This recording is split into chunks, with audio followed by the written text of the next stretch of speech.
आगे तुलसीदास जी कहते हैं, मोहि कहाँ बूझत पुनि पुनि, जैसे पाठ अरत चर्चा घिरे। शोभा सुख छति लाहु भूप कह, केवल कांति मोल हीरे। तुलसी सुनि सौमित्र वचन, सब धरि न सकत धीरो धीरे।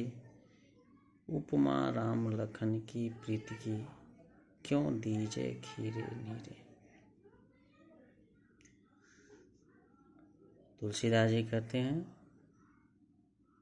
कि लक्ष्मण उस समय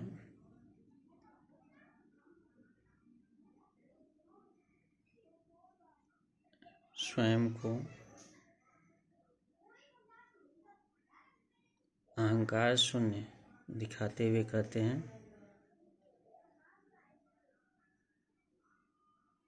कि आप लोग बार बार मुझसे मेरे कष्ट के विषय में पूछ रहे हैं।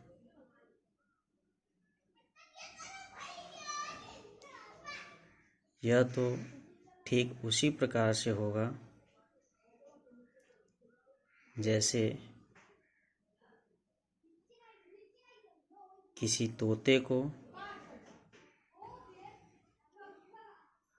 किसी शब्द का उच्चारण सिखा दिया जाता है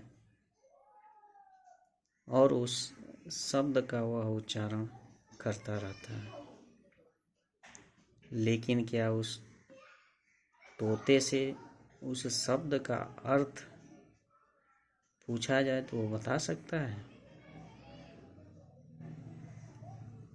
नहीं बता सकता, क्योंकि उस शब्द का अर्थ उसे ज्ञात ही नहीं होता है। उसी प्रकार से मैं भी हूँ। ये शरीर केवल मेरा है, लेकिन इस शरीर का जो कष्ट है उसका अनुभव प्रभु श्री राम करेंगे। शोभा सुख छति लाहु भूप का, केवल कांति मोल हीरे। कहते हैं कि हीरे की शोभा, सुख,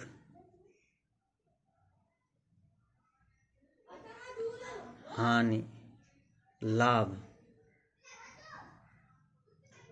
ये सब उसको रखने वाले राजा के होता है, क्योंकि उससे लाभ हानि राजा की ही होती है। हीरे की तो केवल अपनी कांति होती है, अपना मूल्य होता है। तुलसीदास जी कहते हैं, इस प्रकार से सुमित्रा पुत्र लक्ष्मण के बातों को सुनकर वहाँ उपस्थित बड़े बड़े धैर्यवान व्यक्ति भी धैर्य को धारण नहीं कर पाते हैं। वे उस प्रेम को प्राप्त कर अपने धैर्य को धारण करने में असफल हो जाते हैं। तुलसीदास जी कहते हैं, उपमा राम लखन की प्रीति की, क्यों दीजे खीरे नीरे। तुलसीदास जी कहते हैं कि इस समय राम और लक्ष्मण के बीच जो प्रेम है, उस प्रेम की तुलना दूध और जल के मिश्रण से भी नहीं की जा सकती।